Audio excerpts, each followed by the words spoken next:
What's up guys, welcome back to another video. On today's video, I'm going to be teaching you how to tie one of the most basic traces for rock and surf. It's almost universal, as you can see by the title. So hopefully you guys enjoy this video. If you do, leave a like and do consider subscribing, because I would like to make some more tutorials on how to tie different traces for you guys. So let's get started.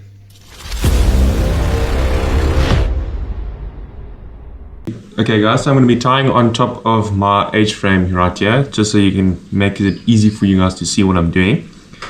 And I'm just going to show you guys what you all need.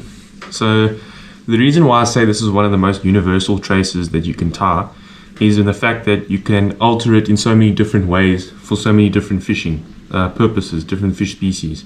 So I'm going to use a very large hook. This is a Mustad Tenno Demon Circle, but like I said, it's universal, so you can change it and you can tie for whatever you want to use. So you can tie on, for example, here a 6-0, you can do a 1-0, but for the purpose of this video, I'm going to be using as large of a tackle as I can, so that it makes it easier for you guys to see. So hooks, you need a hook. For this trace, the one downside is the fact that you do need two swivels. So I've got two just normal sized, quite large swivels for you guys to see.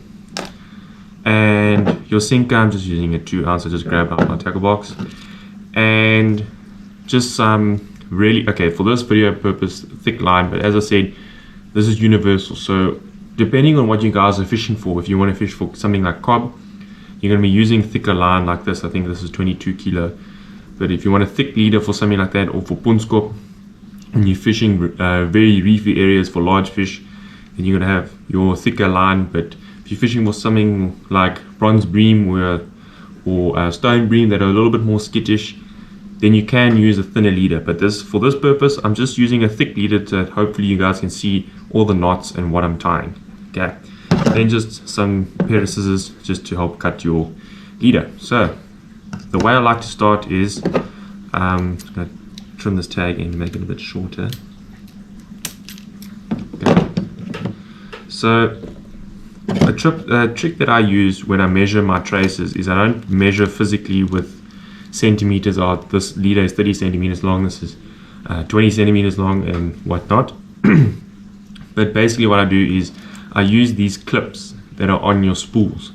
So generally what I like to do is, if I want to make a relatively longish trace and I pull the line out of this little clip that holds it, I will measure how many rotations. So that's 1 rotation, that's 2 rotations, and that's 3 rotations. So that's going to be quite long if I want a relatively long trace, or I can just stop at 2 rotations and put the line in if I want a short trace. So I'll just make a short one for you guys and then cut off. This is a little bit stiff.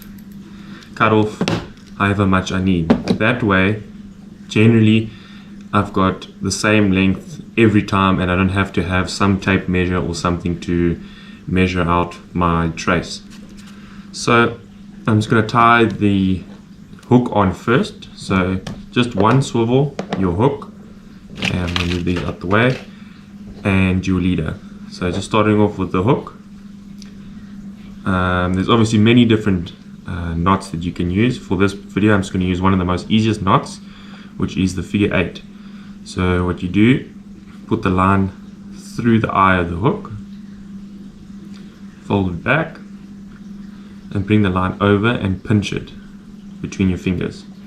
Then what I do is I wrap it over my finger once, twice, and then on the third time I then pull the lines off of my finger to create an opening, and then push that tag end through those 2 openings that I've made, and then I just slowly slide it up the line,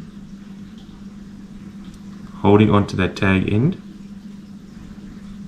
So there, it makes a kind of a shape of an 8, if you can see there.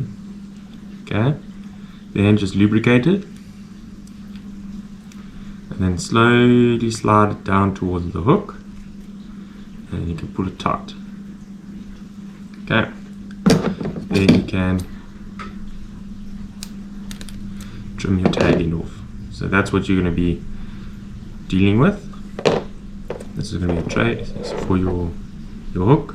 So once you've tied your hook on now, then you're going to tie the swivel on. Again, just the normal figure 8. Bring the line through the eye of the swivel. Pinch it between your thumb and your index finger. Over your index once, twice. Slide it off. Bring the tag end through. Slide it up. So I'm slipping on my fingers a little bit. Lubricate.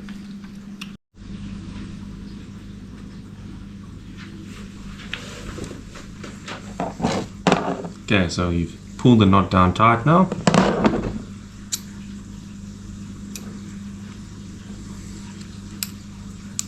Trim the tag end off. And this is your hook trace. So that's what it's going to look like. Just your swivel on one end and your hook.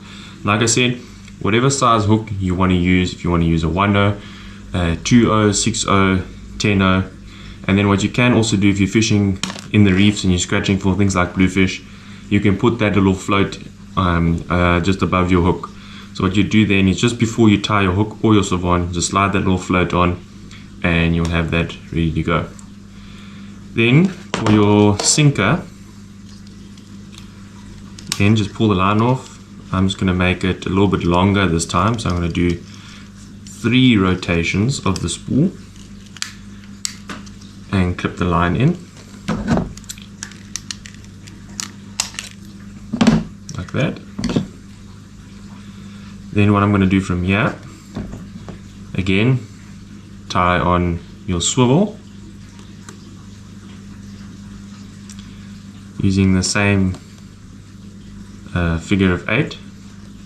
So line through the swivel, pinch between your index and your thumb, fold it over your index once, twice, then pinch, slide it off your index finger to make the opening, put the tag in through, slide it down, lubricate, and pull it tight. And cut your tag end off.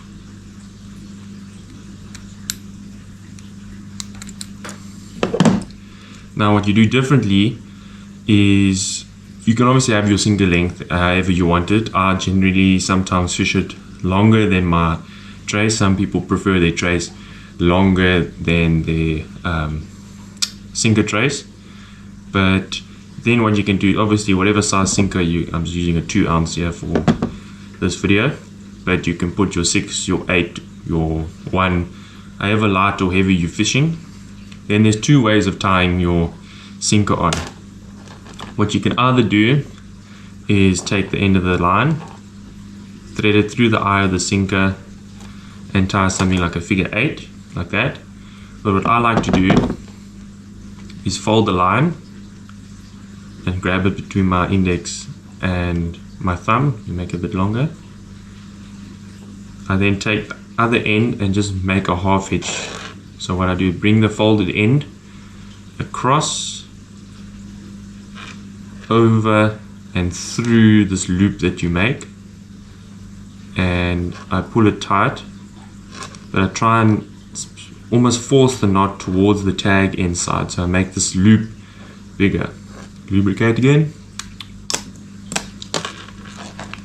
and just pull tight. Okay. Cut the tag end off.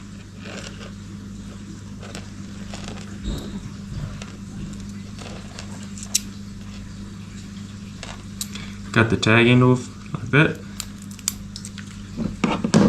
Now what this allows you to do is you can change the size of your sinker whenever you want to, basically. So what you then do is take the folded end of the line, you pinch it and you slide it through the eye of the sinker, over the bottom of the sinker, and you bring it back up like so, and your sinker is attached. Now say for instance you're fishing in the surf and you start off with a teardrop because it's just your first sinker you grab, maybe it's already attached to your line, and you throw it out and the current is quite strong. So then you decide, no, you're going to either up the weight of the sinker, so maybe go from a 2 to a 3 for example, or you want to swap it out for a grapnel sinker, which is the one that has all the spikes on, so that it sits better in the sand. The nice thing about this knot is it gives you that ability to change. So you just push this knot basically through, it allows the line to come back out, fold it over, and you can pull the sinker straight off, quick and easy, and then grab another sinker and put it back on like that. Okay, now to tie this onto your line, you're going to need a mono leader. When you're fishing with braid, ideally you're going to have to tie a mono leader to fish this trace, because it might burn your braid off. So I'm just going to pretend that this line that's coming from the spool is attached to my reel. I'm just going to put this out of the way. So this would be the leader that's either, if you're fishing mono like on a multiplier, or you've got your fishing with your braid and you've got a mono leader on. The reason why I like fishing with these traces, this trace I've used my whole life and it's worked brilliantly for me, and you can swap it out between all the different sizes. What makes this trace so brilliant is the fact that your sinker is sliding, it's not fixed. So the way you do that is your main leader from your main line, you just slide this swivel that is attached to your sinker, but not the end that you've tied on, the open end, you slide onto your leader line, and then you tie the other swivel from your hook line to the end of your leader. So again, just a figure of 8, very simple. Oh, this line's just causing a little bit of havoc. Again, pinch between your index and your thumb, over your index once, twice, put it off to expose the loop, put the tag in through, pull tight, lubricate, and cut the tag end off. Okay. Now what this allows, and what I like so much about this trace, is then once you've fishing there, your sinker is positioned like that, sinker will sit there, your hook is out there. What's so nice about this trace is if you're fishing for your skittish fish like bronze bream, that when they bite, as soon as they feel any tension, they're going to leave the bait alone. What's nice about this trace is when your sinker is sitting tight, I'm just putting it in tight there, sitting tight like that, if you had the normal 3-way swivel, if that fish pulls, you're going to have this constant tension. But now, hopefully you guys can see this, is this sinker line that's at the bottom over there can slide up and down your leader. So what this allows is that once your fish bites the bait and he pulls, there's no tension. You can just lower your rod and the sinker line is going to move along the leader, and it's not going to feel the weight of the sinker. So you can freely eat the bait and not have to worry about it. That's what's so nice about this trace. It's one of the best traces that I've ever used. I've tried other different traces, and with 3-way swivels I haven't had as good of luck as with this trace. So yeah, that's how to tie one of the most basic rock and surf traces there is. Like I said, you can change between different sizes, different size leader lines if you want a thicker line, thinner line, different size hooks. But yeah, this is one of the most basic traces that you can tie if you're a beginner and you're starting off rock and surf. And yeah, just one of the traces that worked for me for the longest of times. So if you guys have enjoyed this video and this is going to work for you, leave a like, leave a comment of another trace you maybe like to see me try and tie for you guys. And as always, do consider subscribing. So thank you for joining, and I hope this has given you guys some good advice and some good tips.